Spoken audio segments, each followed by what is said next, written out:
Bangkok ရောက်လို့ရှိရင်ဒီနေရာကိုမဖြစ်မနေတစ်ခေါက်လို့တော့ try ကြည့်ပါ Bangkok ကနာမည်ကြီး shopping mall တစ်ခုဖြစ်တဲ့ Icon CN မြင်းကြီးတက်မှာရှိရဲ့ဒီဖူးကောင်လေးပဲဖြစ်ပါတယ်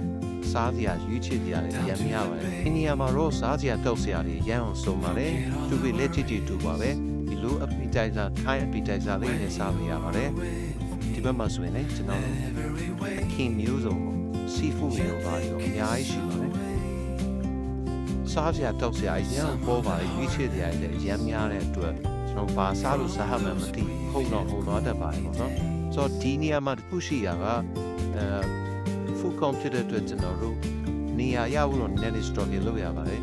ဒီနေရာမှာစားစရာတောက်စရာတွေနဲ့တော့မကကျွန်တော်တို့ accessory တွေတောက် net တွေတော့အဲ့လိုအခါကြ fancy ပစ္စည်းတွေပေါ့နော်လူဆိုင်တွေလည်းအများကြီးရှိပါတယ်စိတ်ချက်ရွေးချယ်လို့ရပါတယ်ဒီပေါ့နော်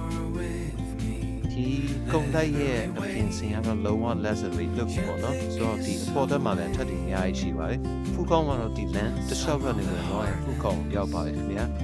ဒါကတော့သူတို့ယူရအင်ဂျီကိုဒီ icon စင်ရဲ့အဝင်အလေလောက်မှာပေါ့နော်သူတို့ပြလာတဲ့ဟာလေးပါဒါကတော့ဖူးကောင်းဝင်တဲ့လမ်းမှာဘက်ဟောရောက်လို့ရှိရင်မဖြစ်မနေတစ်ခါတော့ try ကြည့်ပါခင်ဗျာဒီဗီဒီယိုကြည့်နေတဲ့သူတွေရောဒီနေရာကိုရောက်ခဲ့ဘူးလေဆိုရင်အောက်က comment တွေမှာအမှတ်တရတွေ့ကြုံလေးညှောက်ပေးခဲ့လို့ရပါတယ်ခင်ဗျာဗီဒီယိုအဆုံးထိကြည့်ပြီးတော့ကျေးဇူးတင်ပါတယ်အားလုံးလည်းမင်္ဂလာရှိတဲ့နေ့ရက်လေးကိုပိုင်ဆိုင်နိုင်ကြပါစေခင်ဗျာဘန်ကောက်မှာနိုင်အောင်ထွက်ရင်လည်းမာလာထန်မာလာရှန်ကုန်မြန်မာအရသာနဲ့စားကြတယ်ဆိုရင်တော့ချီလီပေါ့ရှိပါတယ်ဒီဆိုင်ရဲ့လိပ်စာလေးကိုတော့ကျွန်တော်ဗီဒီယိုရဲ့အဆုံးလေးမှာထည့်ပေးကြပါတယ်ခင်ဗျာဒီလမ်းတစ်လျှောက်ကတော့ညဘက်ဆိုရင်အရန်စီပါတယ်စားတော့ဆရာတန်းနေဆိုင်နေ restaurant နေ cafe တွေအရန်များတဲ့နေရာပါမရောက်ဘူးသေးရင်တော့ဒီလမ်းကိုညဘက်တစ်ခေါက်လောက်တွားကြည့်ပါလူတွေအရန်စီပါတယ်ဓာတ်ပုံရိုက်လို့လည်းလှပါတယ်စားကြရည်လည်းရွေးချယ်စရာအများကြီးရှိပါတယ်ဆိုတော့ဒီလမ်းကဘယ်နားမှာရှိရလဲဆိုရင်ကျွန်တော်တို့ချူလာလောင်ကွန် University နားမှာရှိတာပါချီလီပေါ့ကတော့ဒီလမ်းထဲမှာရှိတာပါချူလာလောင်ကွန်တက္ကသိုလ်ချူလာလောင်ကွန်6လမ်းထဲမှာရှိတာပေါ့နော်ဆိုတော့ဒီဆိုင်လေးပါ